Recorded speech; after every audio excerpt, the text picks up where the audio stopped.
All right, good afternoon, ladies and gentlemen. Welcome to Labor, Health, and Social Services Senate on February 14th.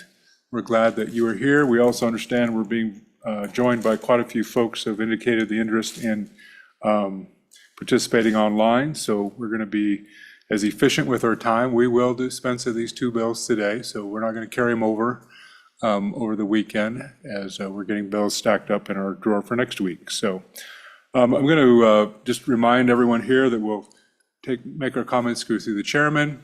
We'll be respectful for those with different opinions, different thoughts, different suggestions, and we'll work efficiently.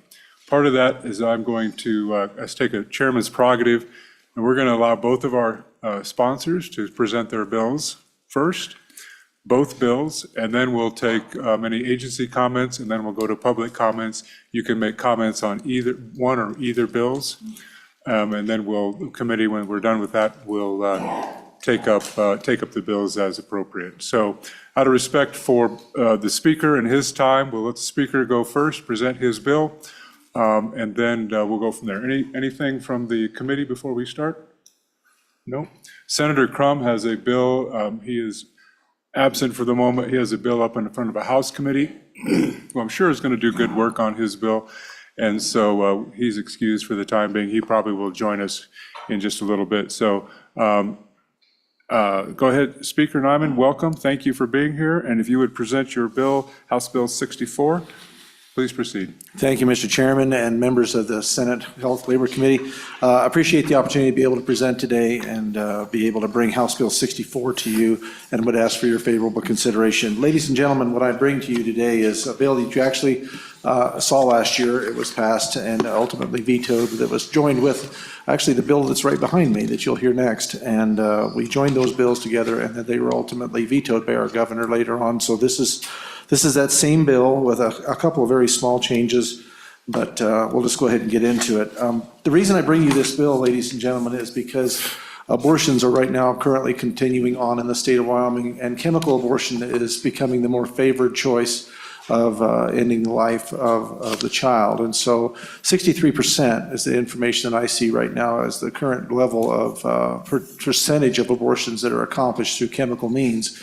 But the problem that I see, and that it is, I think, a very real issue that we need to realize, is that this is being able to be done without a doctor's intervention. These pills can be prescribed, can actually be sent through the mail with no real understanding of the actual age of the fetus gestationally, and these chemical abortifacients are designed for a specific age and the gestation level for them to be effective and for them to actually be used in the proper way. And so previously, in 2016, as you go back and you look at some of the original manufacturer's recommendations or the manufacturer's requirements, was that you had to have an ultrasound to make sure that the fetus was no older than 10 weeks of age.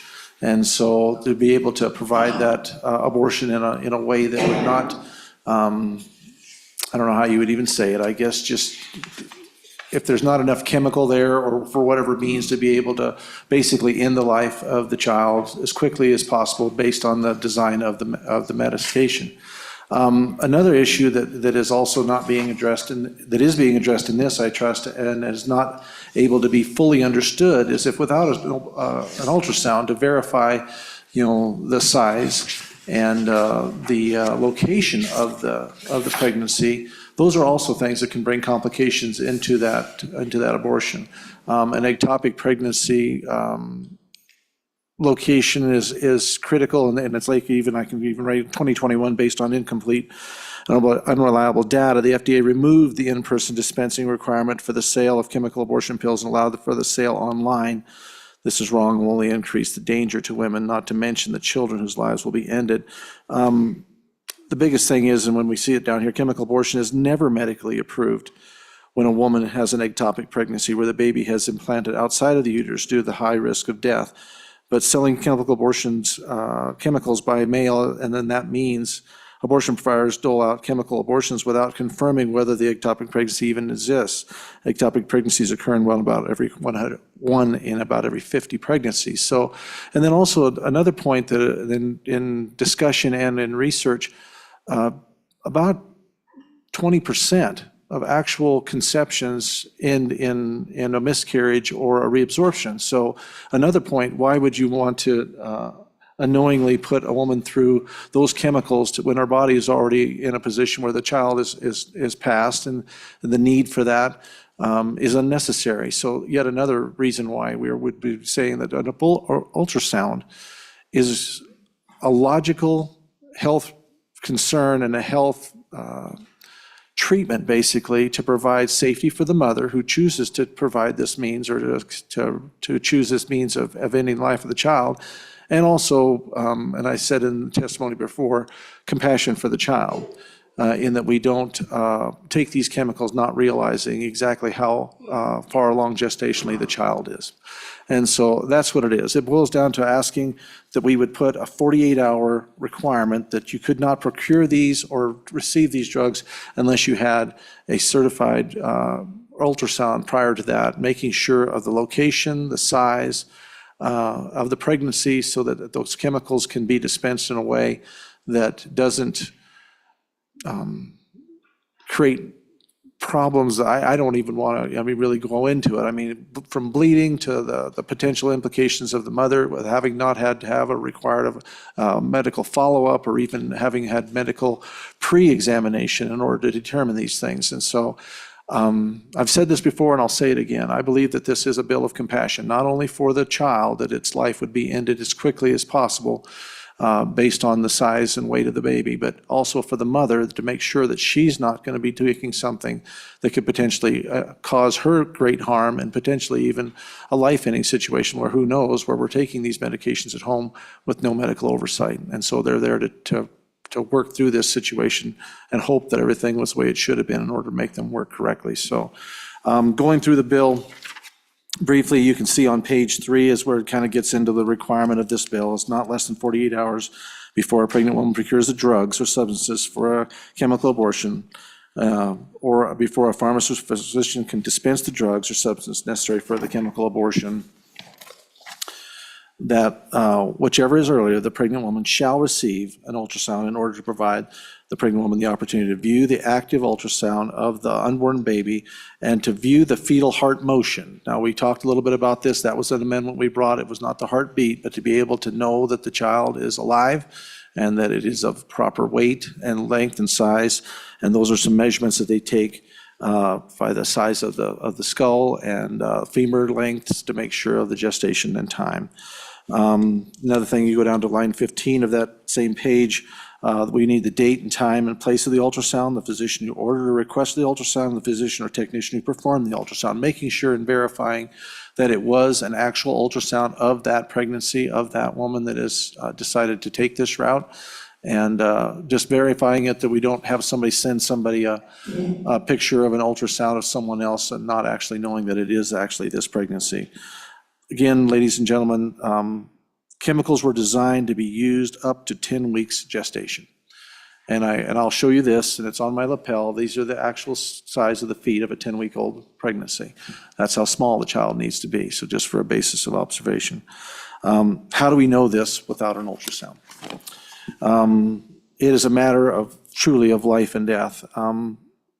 Going on down through the bill, there have been some questions in regards to the fines that are being imposed, I guess, and I don't know if you would have asked that question or not. I'm sure I'm glad to be able to field that. To me, how much is it worth to provide this kind of protection for the mother, if she so sees fit to choose or procures this way of ending the life of the baby?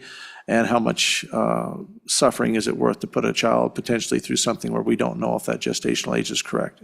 Sadly, I would like to be able to tell you that this is, the whole premise of this is to try to stop people from having abortions, but the reality of it is this does not stop anyone from being able to procure an abortion. All I'm simply asking is that we do this in a way that is thoughtful and compassionate for the mother and for that baby, in the way, the decision that has been made, and to procure this type of ending of that life. And with that, committee, Mr. Chairman, I would be glad to try to answer any questions you may have. Thank you. Speaker Nyman, any questions from the committee? Questions, committee? Senator Hutchings, would you use your microphone, please? Thank you, Mr. Chairman. I did have a question You said the chemicals were originally designed to do what? Speaker Nyman. Mr. Chairman, through you to Senator Hutchins, the chemicals were initially designed to not be used in any fetuses over or gestational babies over 10 weeks of age. The two chemicals that are used, one to start the ending of that, and then to expel the pregnancy. And that is the issue, that we have had multiple conversations with folks and done a lot of study on this, and actually talked to some doctors that said that people had to deal with people that they didn't realize how far they were along in the gestation, and that it created traumatic effects to the mother and to the situation they were placed in, without any knowledge of knowing whether those chemicals are being able to be used in the proper way, and not to mention the location of the pregnancy, which has a direct effect on how that is handled, how that reacts with the mother and what she's having to deal with, and also to the point where we're saying that there are times when the child is already passed, that it's a miscarriage, and what is the necessity of even taking these chemicals when the body's already going through the natural process, and why put a woman through that if it's not necessary? And we can find that out, I believe, with an abortion, but with an ultrasound. Thank you. Senator Hutchins? Thank you, follow-up? Mr. Chairman, I appreciate that. One last one. The chemicals, what exactly are they doing? If you can describe it with a few words. Speaker Nyman, if you choose to, there might be others in the. I can professional- give you a kind of a brief overview, Mr. Chairman. Basically, we're talking about, it's hormonal. I mean, there's a plan B, that if you have a second thought on this, they reintroduce those hormones to the body to be able to salvage that child. One is to be able to kill the child, first of all, basically to end the life of the baby. The second then is to expel the child, or to dilate and allow the child to be able to be flushed from the uterus. Thank you. Further questions? Senator Scott. Mr. Chairman, provision starts in the bottom of page 3, not less than 48 hours before. Yes, sir. Suppose you do an ultrasound and find a dead fetus, and that does happen. Do you then have to wait 48 hours before doing something about that? With this not less than provision? Speaker Nyman, if you'd like to. On that particular situation, if they find a fetus at that point that is dead, then I would say there would be a recommendation that they need to go and see if procure anything that they would need or have that checked out. They're wanting to find out and see if the child is alive, and so that we can then actually take the drugs to be able to initiate the ending of the life of the child. I would say, Senator, that's exactly why we need to have this ultrasound, is to find out if that child's dead, then the mother is not going to need to have those drugs potentially. That would encourage her to go to a hospital and to find out, or a surgical care center where that she can have some other help that would be able to provide that kind of follow-up care for her in that particular situation. Follow up, Senator. Yeah, Mr. Chairman, what I'm concerned about on that situation is that, am I right? First, am I right in understanding that the ultrasound can tell whether the fetus is dead or alive? And my understanding is that if it is died, you want to get it expelled because there's a risk of a cancer developing. And so does this require, the way this is written, does it require waiting 48 hours in that situation? The way this is currently written, sir, is not Speaker. less, Mr. Chairman, through you to the good Senator Scott, not less than 40 hours before that they can procure those drugs. And so if there's a hold time, but that opportunity is, in that situation, is to allow the mother, if she should so see fit, to maybe reconsider if she would want, or to be able to say, you know what, we found out something that we didn't anticipate, and potentially an ectopic pregnancy or something else, then they would have the time to be able to go and procure whatever that they needed at that time. It's simply, the issue that I am trying to address in this is to make sure that that baby is sadly, is in the correct location, is properly implanted, and it's of the right age and weight to be able to be as quickly and efficiently dispatched as those chemicals will allow.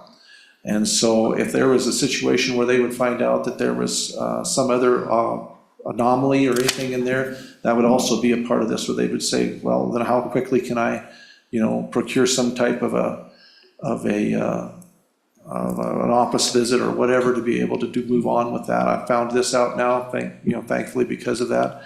As far as requiring that they wait 48 hours, it just needs to be done previous 48 hours before you can procure the drugs. 2 days, please.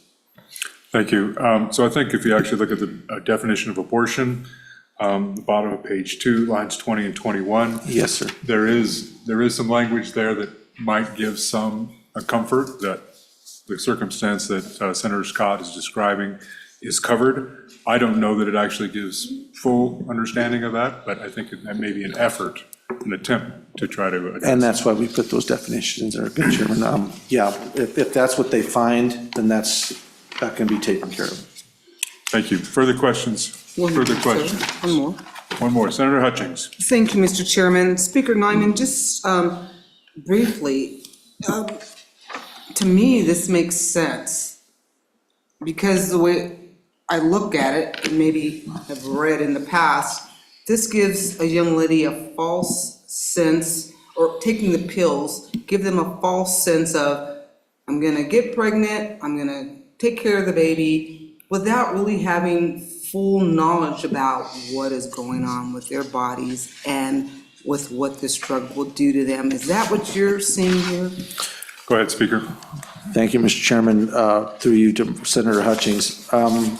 What I'm seeing is a proliferation of chemical abortions being used to end the life of the child, and this is now exploding in my mind to the point where people are not taking the responsible steps, in my mind, to go and have a doctor visit and make sure that things are where they need to be and in a safe situation for that mother. Now, if you decide to go ahead and complete this and go through these steps, I believe that it is important to make sure that we know that this is developed at a point, or not developed to the point where these cannot be used or can be used. That is the big thing in this that I want to make sure that we get across. It concerns me that we see such a proliferation in chemical abortions that are just coming through the mail. People try to assume or try to figure out when and how old that child is, and I think I'll just take this, but there's no follow-up, there's no requirement. There used to be, that was removed. And so that's the big point in this, I think, is that like I say, I know there's others that are gonna disagree with this statement, but I wish I could stop abortions, but I can't. At this point right now, abortions are fully legal with everything being held where it's at in the courts. But there's a lot of ladies that get very, very badly damaged without oversight and without the ability to be able to go and have help. And who knows, for those that are trying to do this and do it quietly with anybody else knowing anything about it, that puts them even in a more precarious situation. And so I will say this again, I do believe this is a bill of compassion, caring for both people. This is for the mother that has decided to take this route, and it's for the child to make sure that if it's fully, perfectly placed and growing, but it's of the correct age or less, then we need to make sure that we're doing that so that we don't prolong the death or the suffering of that child either, so. Okay, thank you. So we've talked a little bit about the philosophical stuff. I'm going to ask some technical questions out of the bill. Are physicians the only one who can prescribe? Physicians in Wyoming, yes. I think we better have a different discussion about that, because physician's assistants have prescriptive authority, and so do advanced nurse practitioners. So your bill doesn't include 2 prescribers, at least my initial look at it, doesn't include 2 prescribers. If I'm incorrect, somebody else can correct me later, but, so that's something for the sponsors on the Senate side to be thinking about if this bill advances. So that's one comment. You don't have to comment to it, I'm just throwing it out there, that I think that there's a gap in this, the way it's currently drafted. If you want to make a comment, Mr. Speaker? Well, Mr. Chairman, the only thing I would say is, as far as pharmacists or physicians, anybody that's going to be offering these drugs would need to have an ultrasound that's been verified and time-stamped with who it is. That may be, but the bill says physician and pharmacist for prescribing, and there are other prescribers in Wyoming. That's what would be my point. The second one is performing an ultrasound. This is the bottom of page 4. There are other folks in Wyoming who are also authorized to perform ultrasounds. Correct. And so this would not include them the way it's currently drafted. Would that be your understanding? My understanding would be that as long as it is a certified ultrasound that is time-stamped and that it is of the verification of that is the baby or the mother that is actually asking for the procedure or ordering the chemicals, that's all we're asking for. If it's a resource center or someone else that provides free ultrasounds or others, then that's fine too, as long as it's verified and can be shown that that is the pregnancy and that the age and date is correct. Okay, thank you. Senator Scott, you had a follow-up? Yeah, Mr. Chairman, different question, page 5, line 20 and following, conflict of laws provision. And frankly, I'm not an expert on these statutes in this particular area. And my question for you, and while I'm at it, Mr. Chairman, for anybody else who testifies who has special knowledge in this area, what's the practical effect of this clause? Speaker Mr. Chairman? Nyman, if you would like. What this basically does is it subjects this to whatever the decision then is made by the laws that are actually being decided in court. And there are going to be, there's going to be a brief, amicus briefs filed on them. It's headed for the Supreme Court. So currently, this will subject itself to that statute if that changes. And so this will, if that passes and is signed into law and decided that it is law, this goes away. Okay, thank you. Further questions? Senator Steinmetz. Thank you, Mr. Chairman. Speaker Nyman, that's a discussion we've been having with some other live bills that have come through the Senate this year. Do you see this conflicting with the court case that's ongoing in any way? Speaker Nyman. Mr. Chairman, Senator Steinmetz, no, because I mean, abortions are currently going on in Wyoming right now. This is talking about right now about chemicals coming in and people taking chemicals without full knowledge or understanding of exactly what's going on and the effects that they're going to have on the gestational age of the child. This clearly is, in my mind, needs to be happening right now. Whether or not that other decision is taken on or however long that takes, I'm concerned about the people that are subjecting themselves to these chemicals right now and the effects of them. So that's the reasoning behind this. And to me, in my mind, it should not, because that's going to have to stand on its own constitutionalness, whatever you want to call validity. That'll be determined in the court. I'm talking about a practice that's being carried out at this moment, and our desire to make sure that it is done as safely and effectively as it possibly can be with all the information that we can possibly give to the person that has selected this form of ending the life of the baby. Okay, thank you very much. Further questions? Seeing none. Thank you very much, Speaker. Thank you, committee. You are welcome to stay if you'd like. You're welcome to depart. We're going to have a lot of public testimony before we work the bills. I would appreciate getting to stay, sir. Thank you. No, we're not trying to throw Appreciate you your out. time. We're not trying to throw you out. Just Okay, thank you. not sir. obligated to. You've got other responsibilities. Thank you, sir. Representative Lawley, if you'd like to come up and present your bill. For those that may have joined us online since we started, the intent is to hear both of the bills from the sponsors, ask questions, and then we'll start with public testimony. We'll start with agencies, if any agencies are in the room, and then we'll go to public testimony. Our time will get more limited, but Representative Lawley, if you'd like to go ahead and present your bill. This is, House Bill 42, Regulation of Surgical Abortions. Please proceed. Thank you, Chairman Barlow, and good afternoon, Senate Labor and Health. Good to be with you, and I appreciate the opportunity to present to you House Bill 42, Regulation of Surgical Abortions. Mr. Chairman, with your permission, I would like to first give a little bit of background that may go back to the last question that was asked by the previous speaker, and then I'll give a description of the bill and walk you through it. In June 2022, the U.S. Supreme Court issued a landmark ruling overturning Roe v. Wade in the case of Dobbs versus Jackson Women's Health Organization. The court clearly concluded that the U.S. Constitution does not grant the right to an abortion, and therefore each state has the right to decide matters related to abortion in their state. In 2023, the Wyoming legislature passed a law prohibiting abortions in Wyoming with limited exceptions. However, as most of you know, Wyoming's law prohibiting abortions has been stayed pending ruling first of a district court in Teton County, and now the stay continues while it's heard by the Wyoming Supreme Court. As a result of that stay, abortion currently remains legal in Wyoming, thus the need to regulate abortion. I believe as long as abortion remains legal in Wyoming, we have the responsibility to protect the health and safety of women who are getting surgical abortions. And that's what House Bill 42 provides. It provides for basic common sense regulations for surgical abortions to protect the health and safety of women who choose to get surgical abortions. House Bill 42, first and foremost, requires that each surgical abortion facility in Wyoming shall be licensed as an ambulatory surgical center in accordance with Wyoming Statute 35-2901 through 914.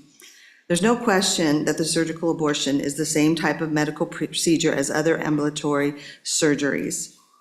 The current definition in Wyoming statute, the one I just referred to, ambulatory surgical centers, is, quote, a facility which provides surgical treatment to patients not requiring hospitalization and is not part of a hospital or offices of private physicians, dentists, or podiatrists.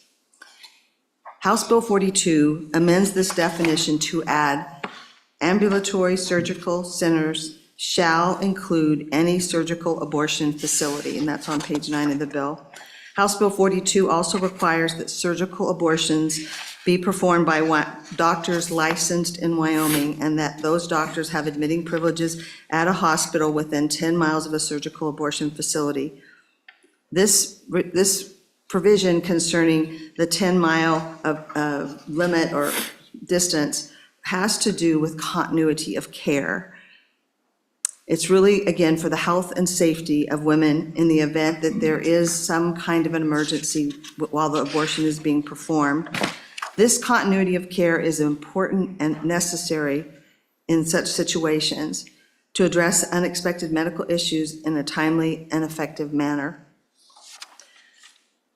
Mr. Chairman, this bill also requires reporting of surgical abortions and a statement that the abortions were performed by a doctor licensed in Wyoming. The bill does include some penalties for violations of various provisions.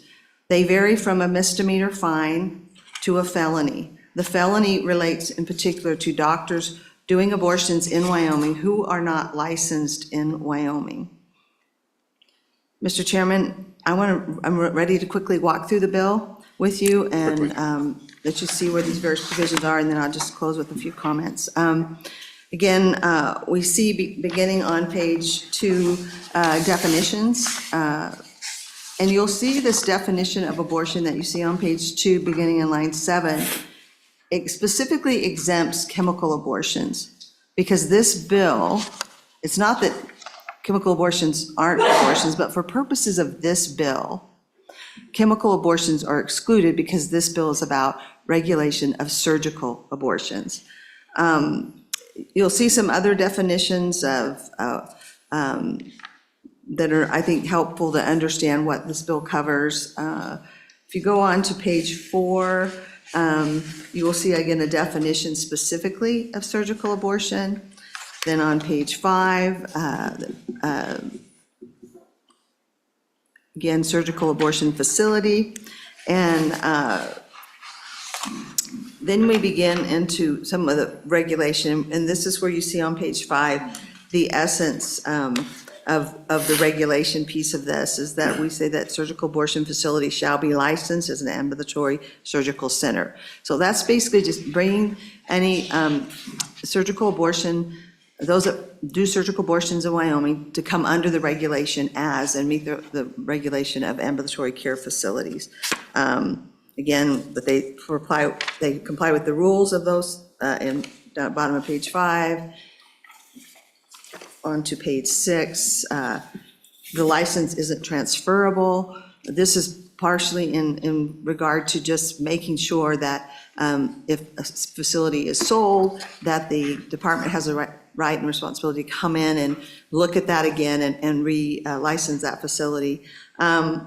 You see on the middle of page 6, the duty to report surgical abortions and to the Wyoming Department of Health.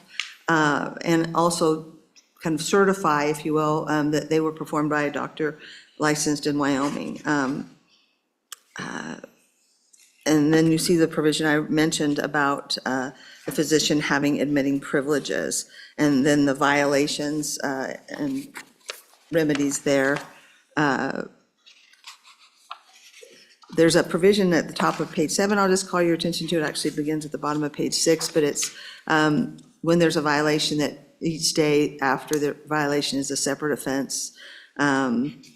Again, provision in middle of page 7, that only the surgical abortions only be performed by licensed physicians that are licensed here in Wyoming. And again, that's the one violation that has the penalty of a potential felony. And again, admitting privileges. So we go on to page 8. The Department of Health shall promulgate rules. And then we have the statute, I think that Senator Scott referred to, similar, I think, that in the previous bill, but the idea of conflicting, what happens with regard to conflicting things, because again, previous House Bill 152, for example, which is law but is under current review by the court. And the intent of this provision is to simply acknowledge that we have our abortion prohibition with limited exceptions law being challenged, and that if it is determined that that law is not unconstitutional, then it will prevail. So we're really just trying to work within this timeframe as we wait for the court to make their final decision. And again, then you get on page 9, and that's where we go into another part of the statute, which is the statute that relates to ambulatory surgical centers, and we add that definition that I referred to earlier. I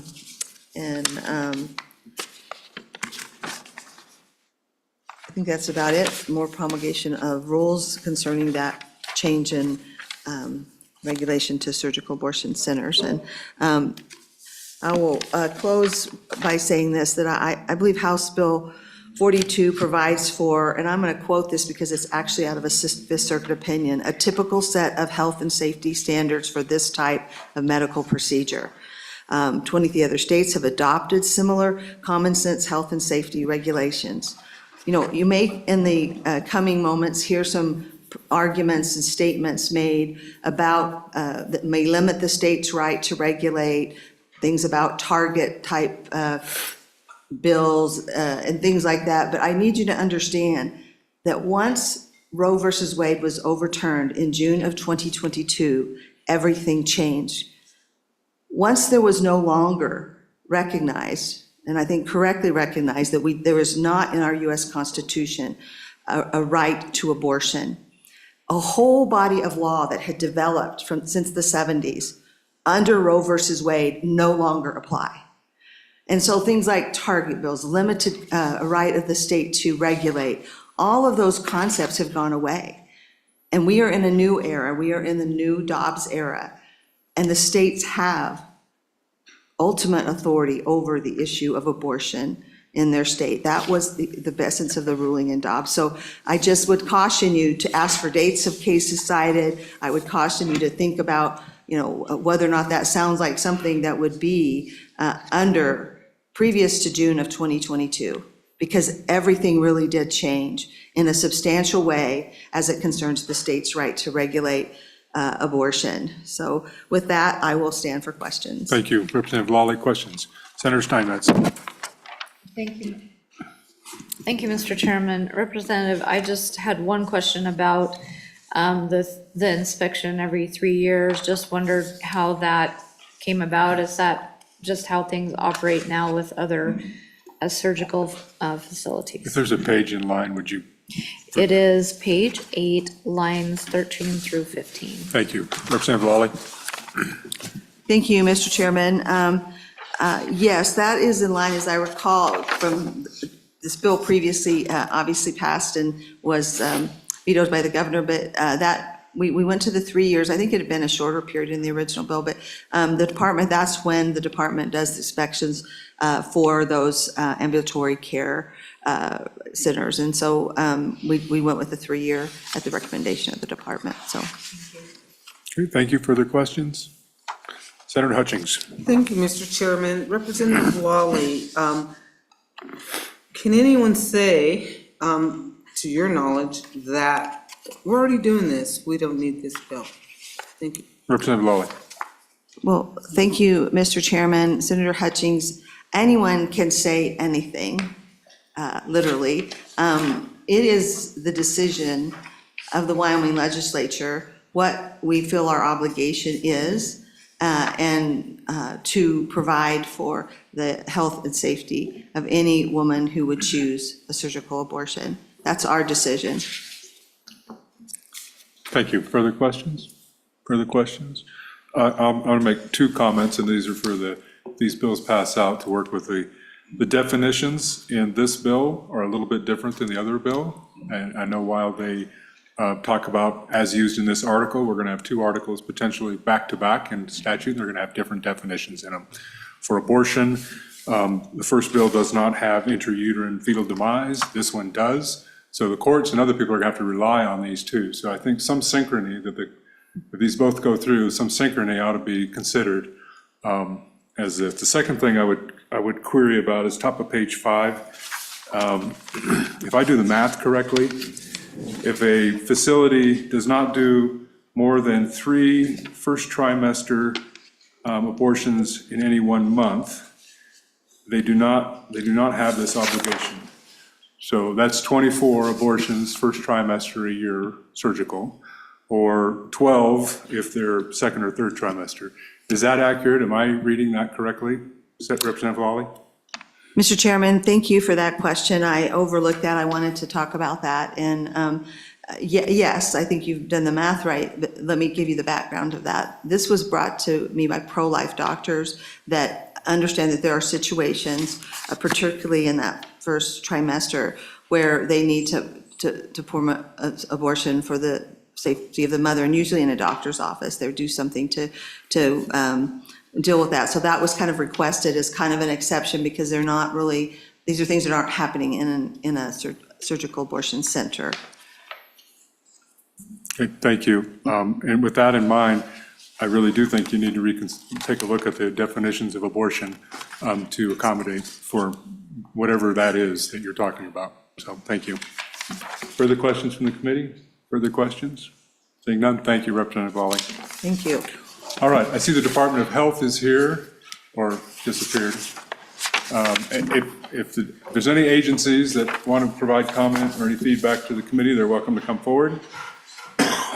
If they don't have any comment, they're welcome to state that as well. Director Johansson, please introduce yourself and provide any testimony. Thank you, Mr. Chairman. Members Just so you know, we're doing both bills, so if you want to point your comments to one bill or other, I certainly understand that. So go ahead, Director. Absolutely, Mr. Chairman, members of the committee, Stephen Johansson with the Wyoming Department of Health. I'll keep my comments specific to House Bill 42. Representative Lawley did a nice job with an overview of the bill, and given this committee's experience with health department issues, I'll be very brief, but really just here as a resource to the committee.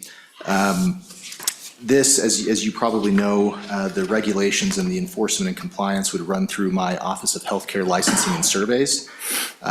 We have two functions in that office, to enforce state licensure and compliance, as well as federal certification through the Centers for Medicare and Medicaid Services for different types of health providers that serve Medicare, Medicaid patients. This bill would be focused on the state side. So when we do state licensure based on the variety of health providers that the legislature has given our department to ensure a variety of different compliance issues. Just for the committee's edification, as was stated before, a variety of facilities that we do this on: hospitals, nursing homes, boarding homes, and ambulatory surgical centers. It was stated generally accurately that right now our on-site surveys of ambulatory surgical centers, they're averaging just over every 3 years right now, but we think given current and potential volume, if this bill were to pass, that 3-year timeline would not be an issue for us to meet in doing on-site survey.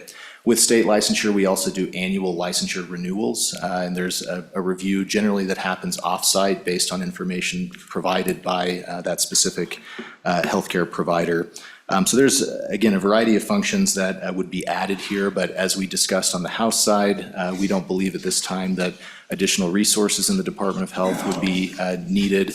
We can't predict the future if additional providers or facilities would start providing services like this in Wyoming. We would potentially want to report that back to the legislature on volume growth and any resources that would be needed. But we believe we could incorporate this into the current workflow in my Office of Healthcare Licensing and Surveys. With that, Mr. Chairman, happy to answer any questions the committee has. Questions for the director? Questions for the director? I have two. How many ambulatory surgical centers are in Wyoming right now? It was a recent addition to the licensing statute, so I'm just curious how many we have now. Mr. Chairman, you asked the one stump the chump question. I don't know exactly how many ambulatory surgical centers we have off the top of my head. I could get that in a few minutes. Yep.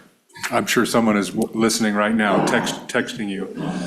Second one is this bill has an immediate effective date and it requires rulemaking. Do you anticipate rules being required? Director.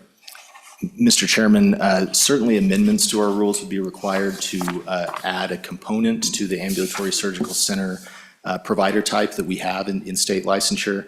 In terms of some of the reporting requirements that are in here, there may be rule provisions that we would want to amend into our ambulatory surgical center rules, but specific to these surgical abortion providers. Having said that, I think with an immediate effective date and the ability for the department, if needed, to promulgate emergency rules, we could do that, but the rule promulgation process on the standard timeline would be generally with LSO review, public comment, anywhere from 6 to 9 months. Okay, thank you. Questions? Seeing none. Thank you, Director. Excuse me. Is there any other agencies here, state agencies? All right, we're going to start taking public comment. We've got 50 minutes before we convene, I think, based on the clock I have. How many people in the room want to make public comment? 6, 8, 10, 12. We've got 12 online. So you're going to get 2 minutes. If you've heard something before, you can say what they said and then add something new.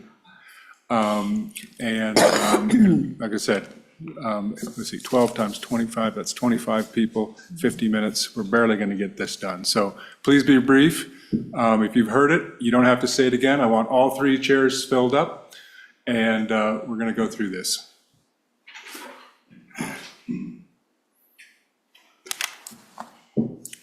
We'll start with the lady first. Please introduce yourself and provide your testimony. Thank you all for being here. Thank you, Mr. Chairman. My name is Renee Hinkle. I'm an OBGYN physician in Cheyenne for 26 years, and I appreciate being able to comment. I have many things to say, so 2 minutes will not cover everything, but I'm obviously in opposition of both of these bills. Since Roe v. Wade has been overturned, there has been an increase of 11% overall of maternal mortality in the United States. And Texas, which has some of the most restrictive bills, has an increase of maternal mortality, women dying, of 58%. Infant mortality, there's a new report out that says overall it's increased 6%, and in Texas it's 23%. These are babies dying, babies that were born alive dying. 42, House Bill 42, regulations, it's discriminatory. Why abortions? Why is it important that abortions are done as a surgery center and not things like Mohs surgery from dermatology, vasectomies? Family practice doctors do vasectomies, urologists do them in their offices. There are many procedures done in many doctors' offices throughout the entire state, throughout the entire country. Why are those not being regulated? They have as high or higher risk of complications. The complication from a surgical abortion done, especially within the first 14 weeks, is less than 1%, is less than 0.1%. So this is a discriminatory action. I do surgeries in Close. Keep going. surgery centers that I do hysterectomies. Back surgeons do back surgery. Surgeons do abdominal surgery. And the requirement for the surgery centers in this state are 50 miles to have privileges in a hospital. So that's also discriminatory. The Senate just voted to say that abortion is not healthcare. Why are we regulating abortion through healthcare if the Senate just voted to say that it's not healthcare? House Bill 64, ultrasounds are not indicated per American College of OBGYN. There are instructions given to women that they have to meet a certain criteria for them to be able to take the medications. And so as long as they follow those criteria, then the safety is seen. Scientific studies have shown that chemical abortion, medical abortion is what we actually is the actual terminology. Thank you, Dr. Hinkle. I know, I've Show got a that clock it's- up here, so I'm going to keep going, sorry. That's right, show that Thank it's you. safe. You can submit online comments or email comments to us as well. We'll include that in the record.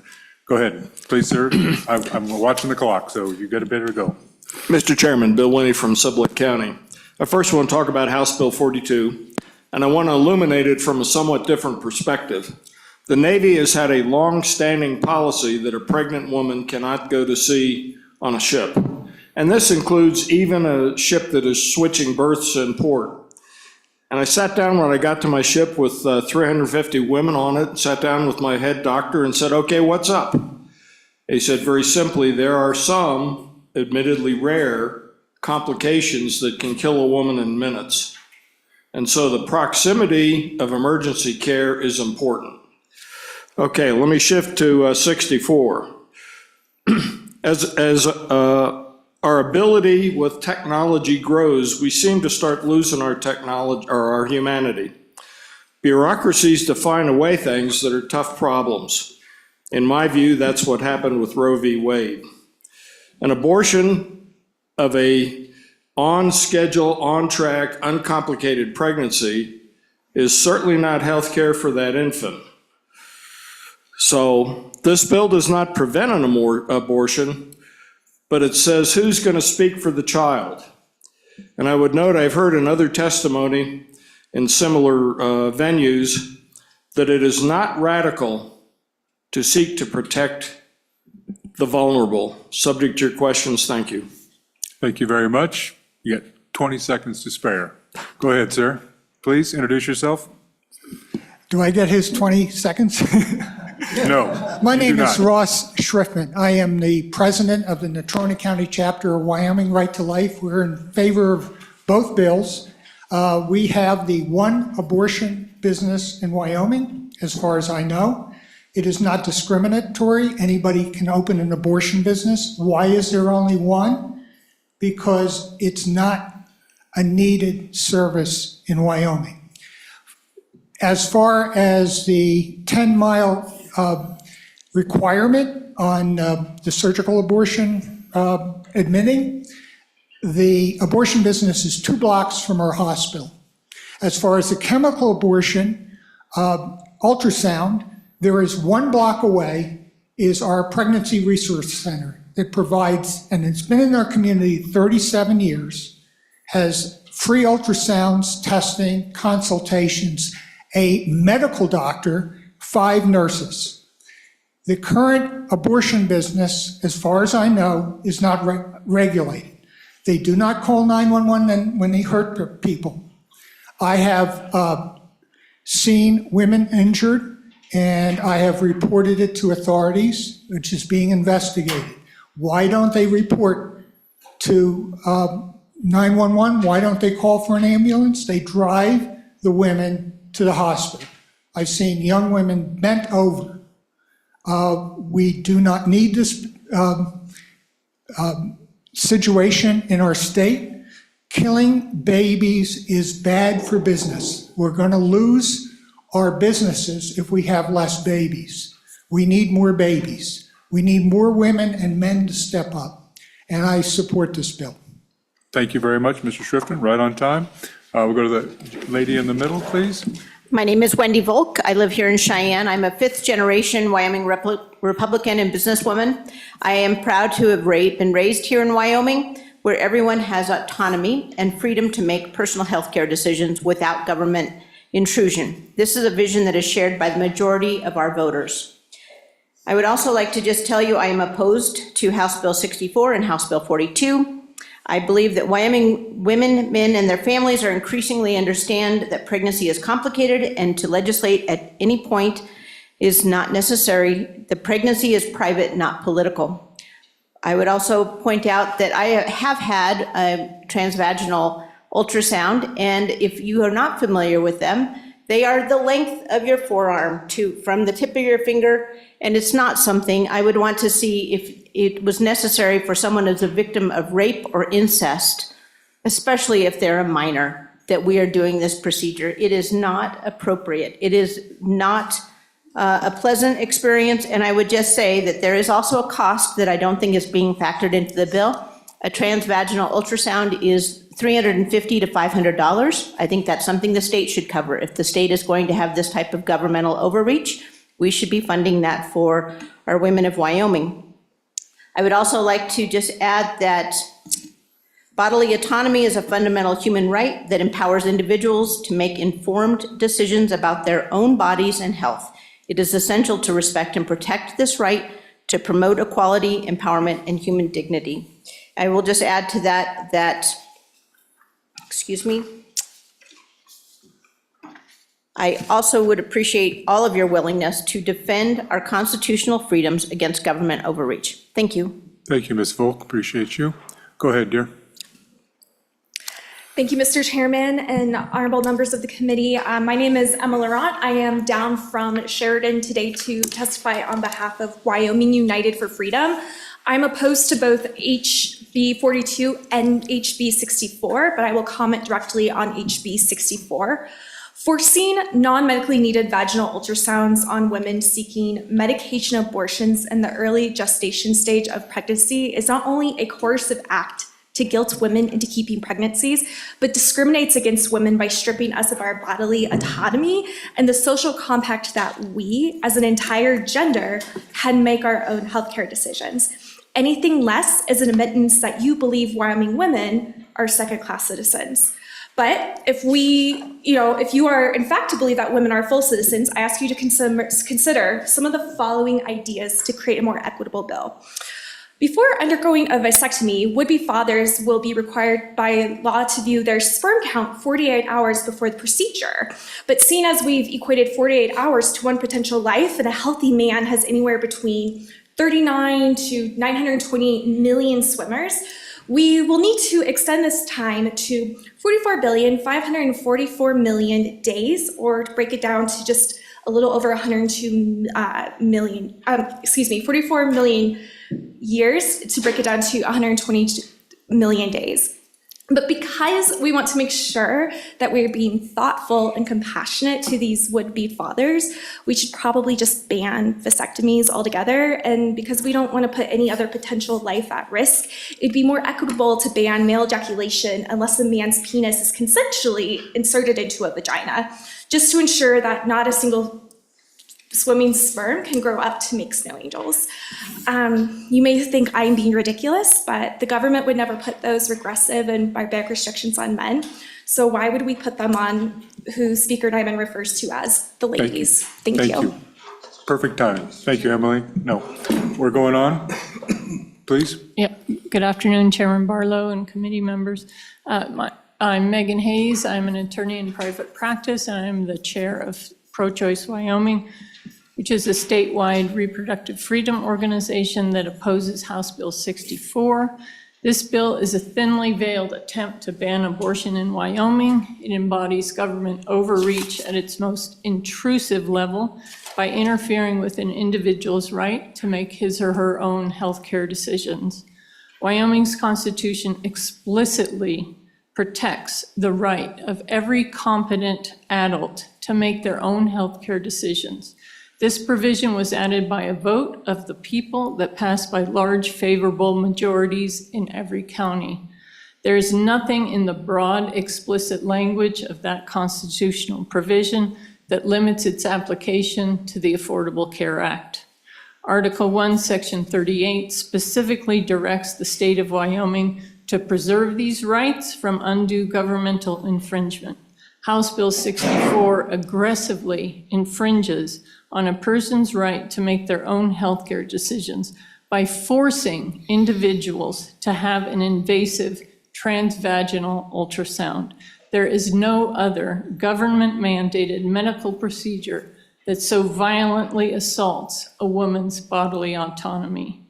Our state faces numerous healthcare issues, not the least of which is increasing the number of maternity deserts in our, where no prenatal or obstetric care is available. Freedom and independence are at the heart of Wyoming's values. We ask you to respect Wyomingites' personal freedoms and to vote no on reporting this bill out of committee. Thank you, Ms. Hayes. Appreciate you. Deacon Lehman, go ahead, introduce yourself. Thank you, Mr. Chairman. Mike Lehman, representing the Catholic Diocese of Cheyenne. For 13 years, I was a firefighter EMT for the Poudre Fire Authority in Fort Collins. During that time, my partners and I were trained that when we had a female patient of childbearing age, we were called to account for the possibility that we might have a second patient. And we had to act accordingly until we ruled that possibility out. Nowhere in the treatment flow chart were we to ask the first patient whether the second patient was wanted, nor were we to consider whether that second patient could survive outside the womb on its own. If she was pregnant, there were 2 patients, period. Medical directives like this are not partial to varying religious beliefs of my brothers and sisters in blue. We had people of faith and no faith at all. These were prescriptive to every firefighter EMT because they came from medical control.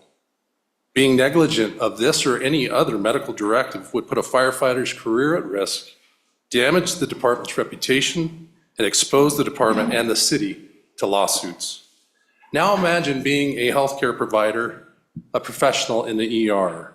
A childbearing mother walks in having had procedural complications at an abortion facility that does not have admitting privileges. And you find yourself caught between clear medical directives and Wyoming statutes that say that second patient has fundamental human rights unless it's not wanted. Mr. Chairman, Wyoming has a compelling interest to avoid such negligent inconsistencies. And if I were on the committee, I would want to ask all of our Wyoming medical providers, when does that second patient become a patient? Thank you, Mr. Chairman. Thank you, Deacon. Right on time. Please proceed. Introduce yourself and provide your testimony. Thank you for being here. Hello, my name is Heather Hager. I am here from Rock Springs, Wyoming. Go ahead and pull that just a little closer, Heather. This doesn't count against your time. Just keep speaking. It'll turn blue, yeah. All right, my name is Heather Hager. I'm here from Rock Springs, Wyoming. A couple comments just from listening to what's been said. A transvaginal exam isn't any more intrusive than an OB/GYN exam that we regularly go to. Also, that the chemical abortions, I've heard firsthand testimony from women who have taken these drugs at home without any follow-up, and they're hemorrhaging. In some cases, they are dying. This is, I'm obviously here to support both bills, and then I'm going to read a little bit that I wrote. It's vital for women to have an ultrasound prior to pregnancy decision involving a chemical abortion. This allows her to make an informed decision, which is the standard in any medical procedure, informed consent. It also determines whether the baby is in the uterus or not. If the baby is not in the uterus, it could have deadly consequences for the mother. It's important to point out that yes, all life is valuable and we want to save the baby, but we also care about women, and these procedures are dangerous. Thank you. Thank you very much, Heather. Before we start, I'm welcoming Senator Crum. He had, as for those that weren't here maybe earlier or join us online, he had another committee meeting and is presenting a bill there, so welcome, Senator Crum. Go ahead, please. Thank you, Thank you, Chairman Barlow. Thank you, committee. My name is Sarah Burlingame. I'm the Executive Director of Wyoming Equality, and we are in opposition to both bills. But I want to speak particularly to the bill that requires the ultrasound. And I just want to say that I don't think that it's the people who are bringing the bill. I don't believe that they believe that we are second-class citizens. I think that this is an effort to pass a pro-life piece of legislation that they believe in. But I would note that in the past, they have been more candid about what these ultrasounds are. And we've had a little bit of conversation about what the difference between a transvaginal ultrasound and a non-transvaginal ultrasound is. And I think if you look at letter C, sorry, I don't know the Romanet, where it says the ultrasound required under subsection B of this section shall be of a quality consistent with standard medical practice in the community. I think the reason that they removed the word transvaginal, which has been present in the other iterations of this bill, is because women in Wyoming have been very vocal and said that if something is going to enter my body without my consent, if the state is going to compel something to penetrate my body, I would consider that a rape. I would consider that a violation of my autonomy. And I feel squeamish talking about penetrations and transvaginal. I feel like I wasn't raised to have these conversations in public more than most of us were. But the consequence of this bill passing creates the reality of it happening, and that's gotta be worse than talking about it. I'm someone who has had a transvaginal ultrasound that was very wanted. It was wanted because of the perceived issue with my pregnancy. Even wanting it, even knowing that this was something to help my child, it was still horrific. It was still a hard thing to get through. And I would just ask, this committee, when you're thinking about the language that you amend or don't, that you would take into consideration that women in Wyoming do not want the state to compel them to a transvaginal ultrasound. Thank you. Thank you very Mr. much. Chairman. Ms. Burlingame, please proceed, introduce yourself. Hello, thank you, Mr. Chairman. My name is Antonio Serrano. I'm the Advocacy Director for the ACLU of Wyoming. The ACLU of Wyoming opposes House Bill 64 and House Bill 42. In regards to 64, according to the American College of Obstetricians and Gynecologists, most abortion care globally is provided without ultrasound examination. Additionally, requiring a 48-hour waiting period between when a person would have an ultrasound and when they can proceed with the abortion is medically unnecessary. In a state as rural as ours, it creates an additional burden for people in rural areas. Sorry about that. In rural areas, you already must travel to seek health care. This bill is unnecessary and extreme government overreach. On House Bill 42, the American, wrong one, House Bill 64, forgive me. On House Bill 42, the American Medical Association and American College of Obstetricians and Gynecologists say hospital admitting privileges are unnecessary. According to them, there's no medical basis to require abortion providers to have local hospital admitting privileges, and they do not protect patients' safety. Reproductive health care is done carefully and safely with close communication between abortion providers and the patient. Providers already have plans in case of emergency, which is extremely rare. When it comes to 64, Wyoming legislature is walking into the examining room and saying that they should have a say in one of the most personal private medical decisions anybody has to make. This bill is not about healthcare, it is about politics. House Bill 42 is not about healthcare or safety, it is about government infringing on personal freedom, and it is unnecessary government overreach and private healthcare facilities. We ask you to vote no on both bills. Thank you for your time. Thank you, Antonio. Appreciate it. Go ahead, good doctor. Introduce yourself.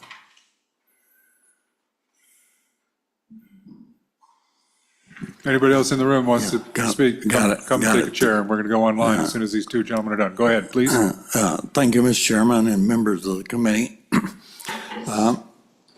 Thank you for allowing us to testify on this bill. I do oppose both of these bills. I'm Dr. Larry Miley. I was head of the State Health Department, what is now the State Health Department, for about 4.5 years, and also in the legislature for 10 years. I know most of you have already decided how you're going to vote on this. Two statistics I'd like for you to understand. Number one, 63% of the general public think that the woman should decide regarding abortions, and on the CDC Youth Behavioral Risk Survey, which we did every year when I was the head of the department, 13% of the teenagers that were surveyed said that they'd had forced sex, which I think is interesting because a lot of those were obviously unwanted pregnancies, and It was our experience that unwanted pregnancies and unwanted children and newborns and infants were not quite as careful and had a whole different attitude regarding prenatal care and care of children. Briefly, I was recruited to come to Wyoming with the Infant Pregnancy Outcome Program. That program was set up because there was a lot of infant mortality rates in the state of Wyoming. And the reason why we found that there was so many infant mortality was because the number of teenagers giving birth in Wyoming, we were second in the nation, second to Mississippi as far as teenage births were concerned. And we were charged to do something about this. Our plan was, okay, let's make contraceptives available to the people that that have unwanted pregnancies. And Thank we you, did Doctor. that. Okay, thank you. Thank you. Mr. Appreciate you Chairman. being here. We'll go down here.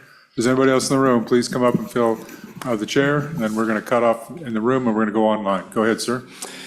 Mr. Chairman, I'm Dr. David Lind. I'm a retired OBGYN who practiced in the community for 33 years. I'm here to speak in favor of both bills. These bills are just a matter of safety issues. House Bill 42 asking... Would you pull that a little closer? We got some noise in the hallway. This room's not great anyway. Certainly. Not against your time, just. Certainly. House Bill 42 is a bill that's designed to ensure that when people have surgical procedures done in a setting like this, that there's going to be safety for that person. And if we wonder why that's necessary in this setting, I just ask you to Google Kermit Gosnell. Kermit Gosnell was an abortionist in Philadelphia that had one of the most atrocious surgical centers, surgical centers that you could imagine. And it's all because there was no regulation in Philadelphia. You had to regulate nail salons and hair and barbers and things, but not abortion centers. And so nobody looked after the patient safety, and there were women that died in his care. I think it's also germane that people have privileges to take care of any of their complications. If you're going to do a surgical procedure, you should be able to you should not just dump that off into the emergency room. You should have a mechanism by which you have your patients cared for after a complication arises. So that's the necessity of having the privileges in a hospital that's nearby. In terms of House Bill 64, the chemical abortion is approved for use up to 10 weeks. Very few women really know exactly how far along they are.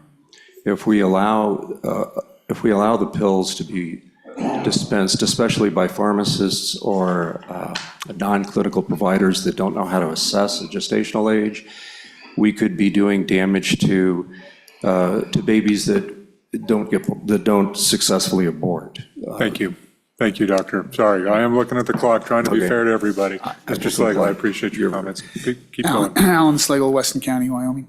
I am for both of these bills, and I want to speak specifically to the one, the 64. As some of you know, I am the father of 9 children, and almost every one of those we had an ultrasound for. None of them were the transvaginal ultrasounds, and so the non-transvaginal ultrasound is not intrusive, is not one that causes a lot of anxiety to the mother or to the father, because I was present for most of those. And so I think this is a very good bill as it protects kids, and like the doctor was just saying, a lot of women do not know how far along in their pregnancy they are. So I stand in favor of both of these bills. Thank you. Thank you. Former Representative Slagle. All right, we're going to go online. Let's have, let me get my list of folks here. All right, go ahead. I see someone on the screen, so introduce yourself. You've got 2 minutes. Provide your testimony. Thank you. Chairman Barlow. My name is Britt Borrell. I was born and raised in Casper, and I'm calling in today as a concerned citizen to voice my strong opposition to both of these bills. They're both antithetical to Wyoming values of limited government, personal freedom, and privacy. Additionally, they are simply rehashed versions of bills that were vetoed just last year, and for good reason. Abortion bans in this state have been rightly judged by the courts to be unconstitutional, and frankly, this body's insistence on fighting for these restrictions is a waste of taxpayer dollars and a representation of the type of vast government overreach that the Republican Party purports to oppose. HB 42 is discriminatory, aiming to shut down a single provider through strict licensure requirements that this bill does not see fit to impose on other outpatient clinics which perform surgical procedures that have a higher risk of complication than abortion. As for HB 64, the name of this bill alone demonstrates that lawmakers have no business inserting themselves into our doctors' offices.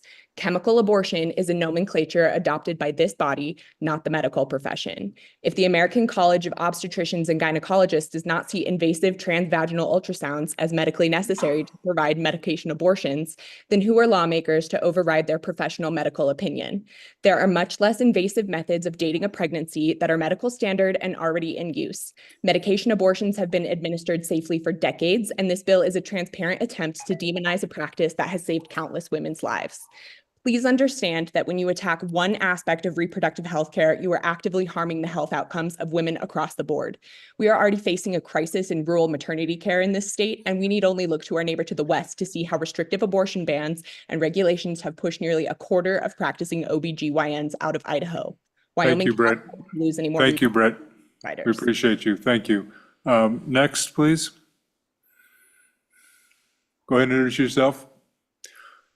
And This is Dr. Dean Bartholomew. Am I up? please go, Dean. Doctor.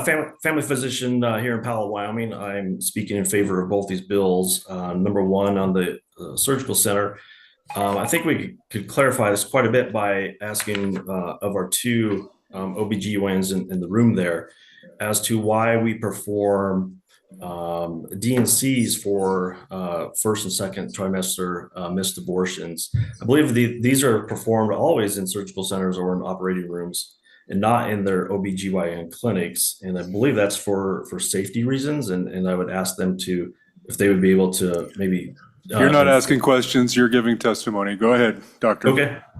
To see then why for the safety. Number two, when it comes to informed consent, when we're talking about the 48-hour rule, we use informed consent in all of medical practice. We show an MRI before a patient gets a back surgery. We show a CT scan before a patient has a surgery on an organ.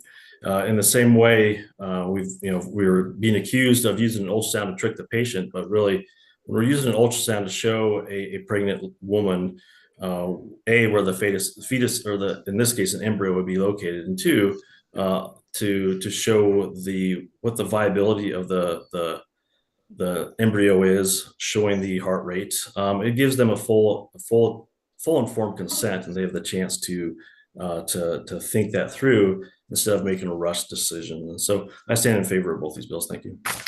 Thank you, Dr. Bartholomew. Let's get a couple more in. Go ahead, ma'am. Introduce yourself and provide your testimony. Hello, my name is Katie Knetter. I am the Executive Director of Wellspring Health Access, which I assume, as all of you know, we are the only clinic in the state of Wyoming providing medication and procedural abortion. Both of these bills are entirely discriminatory, both against our practice and against the women of Wyoming. HB 42 is a targeted regulation of abortion providers. That's exactly what it is. And it would force us to close our clinic because it would require us to make extensive structural changes to our clinic that are not medically indicated for patient care. And it would also require us to have all of our physicians receive admitting privileges at a local hospital, which is also not required for medical care and opposed by both the American Medical Association and the American College of Obstetricians and Gynecologists. HB 62 is entirely discriminatory against people choosing medication abortion. It's going to drastically drastically make it very difficult for people from rural areas and places that are far from Casper to come and receive that care, because they would have to make 2 separate visits to the clinic at least 48 hours apart. And that is entirely unnecessary for medical care, and it will push people past the limit for them to be able to receive their chosen service. All of these restrictions have been found to make it vastly more difficult for people to receive necessary reproductive health care, and that they have no medical basis to make it any safer for the people seeking that care. They only exist to stop people from accessing that care. Thank you. Thank you very much. What do you got? Folks, if you've already heard what's been said online and you don't need to speak, that would be great. We're running short of time. Go ahead. Introduce yourself and proceed. Is it my turn? Yes, please. Dear committee chair and committee members, my name is Laura Pavey, and I'm standing in strong support of comprehensive abortion facility and procedure regulations. These both create safeguards in Wyoming. These complementary bills create a complete framework to not only protect women's health, but also the unborn fetus. This is a child at 10 weeks old. Mandatory licenses and regulation and ambulatory surgical centers with safety and full protocols. It creates physician hospitals admitting privileges within 10 miles of emergency care, mandatory facilities inspections every 3 years, with enforcement to make sure everything is taken care of with the utmost care. It creates clear penalties for violations, which other facilities also across Wyoming have. It creates a 48-hour ultrasound requirement to confirm the gestational age and pregnancy location, ensuring the protection of the mother and the unborn child. It creates documentation requirements, ensuring proper medical screenings. It creates medical emergency exceptions when maintaining the provider's accountability. And it protects women from criminal penalties.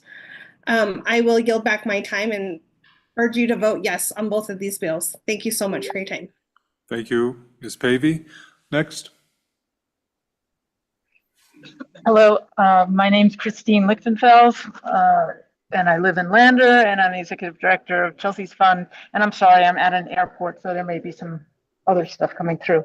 I am here to oppose both bills, HB 42 and HB 64, and adopt what the other people who have opposed it, those bills have said.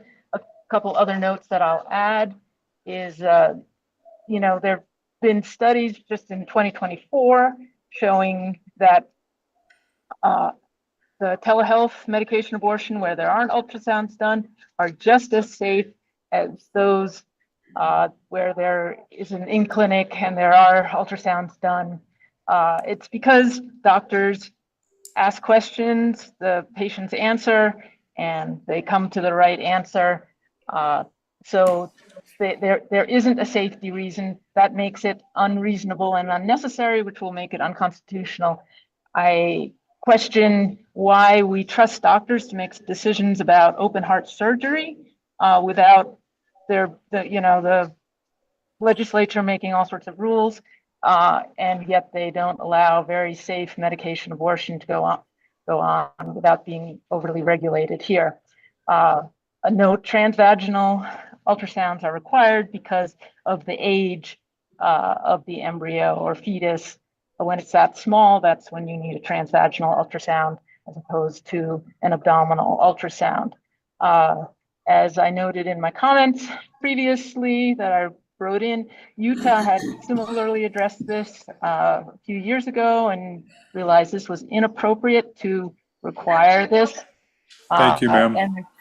Thank you, ma'am. We do have your written comments as well. Thank you. Who's next? Please proceed. Introduce yourself. Yes, good afternoon, Chairman. My name is Klaus Halbsgut, and I am a longtime resident and small business owner in Albany County in the city of Laramie. Full disclosure, I am also the state committee man for the Albany County Democratic Party. But I am not here to talk to you on behalf of the Democratic Party. I am here to talk to you on behalf of my 2 beautiful daughters and my 3 beautiful granddaughters. There is an old proverb, how do you eat an elephant? One bite at a time. I believe that is an accurate way to describe what is happening in our nation and state with our personal rights and freedoms. We are losing them bit by bit, bite by bite. My daughters grew up having the freedom to choose their reproductive health care, and it appears my granddaughters will not have the same privilege. I wish that all daughters and granddaughters' pregnancies were wanted, healthy, and came to term with no issues or complications. Of course, the sad reality is that is not always the case. Unfortunately, because of rape, incest, and problems during pregnancy, reproductive health care is extremely important and should not be restricted. These decisions should be decided by the woman and her doctor. It is in this regard that I respectfully ask that you vote no against HB 42 and HB 64. Finally, as a Democratic Party leader, my job is to get people to run for office and elected and to get people out and vote. If you pass these bills, you will make my job easier. But that is not the correct reason to vote against them. You should vote against them because it is the right thing to do for our daughters, granddaughters, and all women's reproductive health care. Thank you, Mr. Chairman. Thank you very much. Who else do we have? How many more hands do we have online?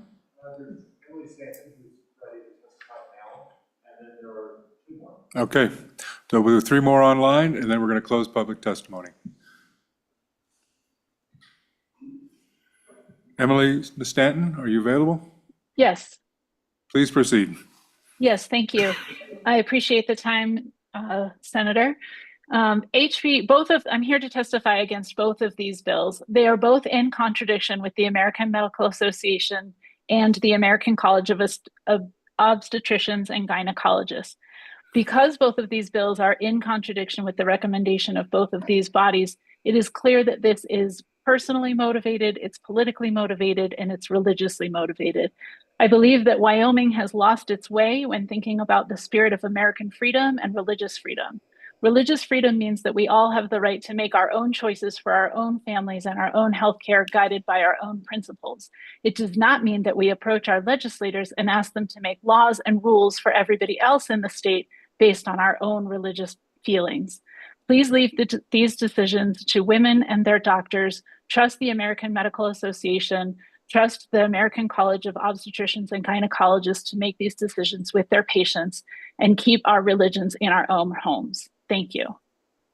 Thank you very much. Who's next? We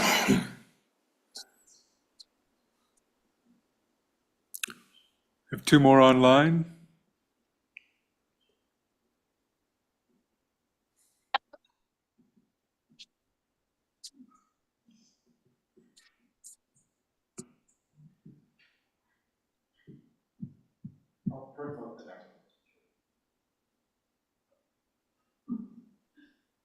So I can't tell if you can hear me or not.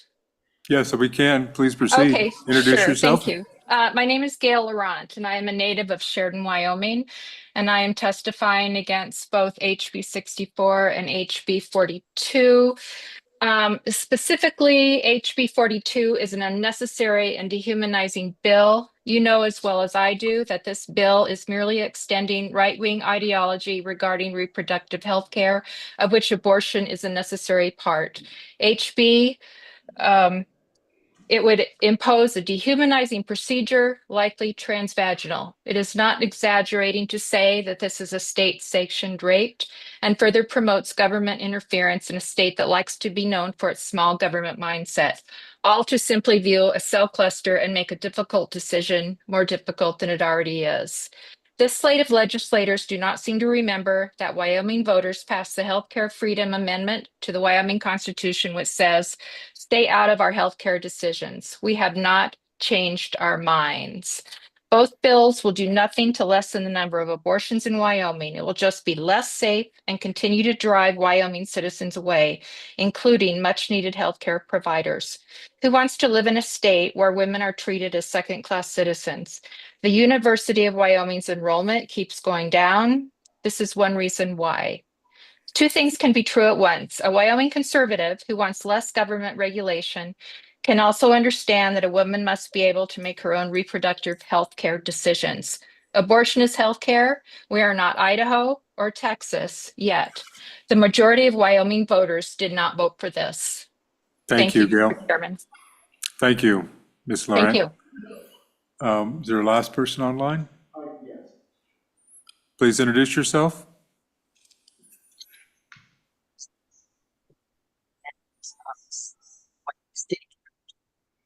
We don't have good audio with you.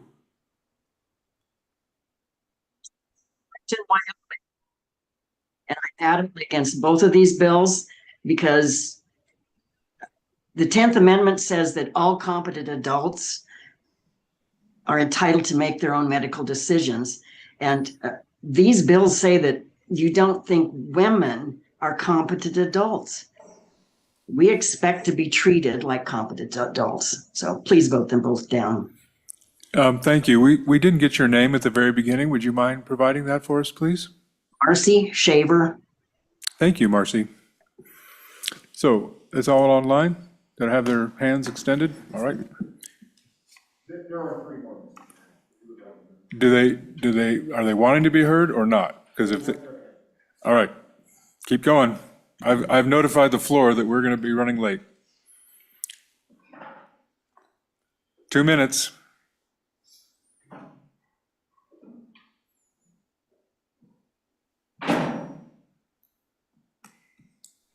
Mr. Chairman, Please proceed. it's Bob Brechtel, an attorney county in favor of both of these bills, House Bill 64 and House Bill 42. Speaking for House Bill 42, as sidewalk advocates, we've personally observed women who were injured, taken to the back alley and put into personal cars and rushed to the hospital emergency room without the consideration of an ambulance. Deeply concerning us, and we wonder what else goes on in there. Americans United for Life did a comprehensive report for all 50 states to review what hazardous conditions are happening. And what they looked at 25,000 pages of reports of 1,300 abortion facilities. And what did they find for Wyoming? Unfortunately, Wyoming does not regulate or inspect abortion facilities, so AUL did not receive any records. Some of the things that they did see at other places was improperly trained staff, unlicensed, unqualified staff, improper, poorly maintained equipment, the failure to protect women from sexual predators or reporting. Also in the report was a very sad testimony of a young lady who was not warned of the dangers of receiving an abortion at 24 weeks. And I might remind the group that this facility in Casper advertises abortions for 23.6 weeks. Yes, the baby dies, but is the mother safe? For too long, American abortion industry has gotten away with claiming that abortion is extremely safe. Please put an end to the big lie that abortion would be safe if it were only legal. Thank you, Mr. Chairman. Thank you. Thank you, former Representative Brechtel. One couple more. Go ahead. Ms. Poitra? Hi, my name is Sawyer. I am a registered nurse in Gillette, and I'm in support of both of these bills. I'll be talking about Bill 64. This is not a bill about preventing abortion. This is about safety issues. And so if we're going to say that we care about women, we should want the highest standard of care for them to protect them. I'm a nurse that has been providing first trimester transvaginal scans for women facing unplanned pregnancies for the past 15 years. Women deserve to have all the information to be able to make an informed choice. Many women do not know how far along they are, and going by last menstrual cycles in their period can be unreliable. And so ultrasound is the way that we can know exactly how far along they are. If the pregnancy is viable, and if they're looking at having an abortion, this is information that they need. I did hear cost come up, and this would be no cost to the woman or the state. There is nonprofits throughout the state that provide these exact ultrasounds for no charge and have been for the past 20 to 30 years. I would just encourage you to vote yes on both of these bills, and thank you for your time. Thank you, Ms. Poitras. Go ahead, ma'am. Introduce yourself. Hi, Go ahead, please. my name is Cynthia Budge, and I'm a Wyoming voter for my entire life. I oppose HB 64 and HB 42. Deciding to have an abortion is not a fleeting thought for a woman, despite what many opposed to abortion imply. It is often one of the most difficult decisions a woman makes in her life, but only she knows what her mental well-being requires, her financial responsibilities are, and the goals she has set for herself and her future. And despite what Representative Lowry insinuates, as women, we should have the same personal autonomy of our bodies and our lives that men have over theirs. We are not second-class citizens. So I am asking, how is this legislature qualified to enact medical treatment, something that is different in every pregnancy? Can you tell me of any other Wyoming laws that demand specific medical procedures like HB 64? HB 64 is not meant to improve patient care. Speaker of the House, Chip Newman, despite what he said today, recently admitted that the intent of his bill is to interfere in the woman's choice about her own reproductive care. HB 42, I'm wondering if you are going to require facilities or doctors' offices that perform vasectomies in a much more invasive and actual surgical procedure to be certified as surgical centers. Requiring any certified women's reproductive center to be a surgical center is another attempt to degrade all women's reproductive care to accomplish a single-minded, myopic attack on access to abortion. If this legislator is so intent on interfering in women's reproductive rights, then where is the legislation to support her when she does not have the financial means for an unwanted pregnancy, and affordable daycare so that she can work to support herself and her baby? I want the choice of legal access to a chemical abortion to be available for women without government interference and mandates. I cannot stay silent when younger women's reproductive rights are constantly being attacked and marginalized. Thank you very much. Thank you very much. No, please. Thank you very much. All right. Are we done online? Yes. Thank you very much, Ms. Budge. All right. Committee, I know that may be a little untypical. We don't inquire with the folks giving testimony, but I think probably most folks understand the issue and the challenges. So I'll take general comments quickly on the bills and then motions on the bills. So if we need any, if there just wants to be a motion, we'll go there from the committee. Testimony is closed. So there's a motion on, let's just start them in numerical order. There's a motion on 42, Senator Hutchings. Discussion on the bill. Any amendments to the bill?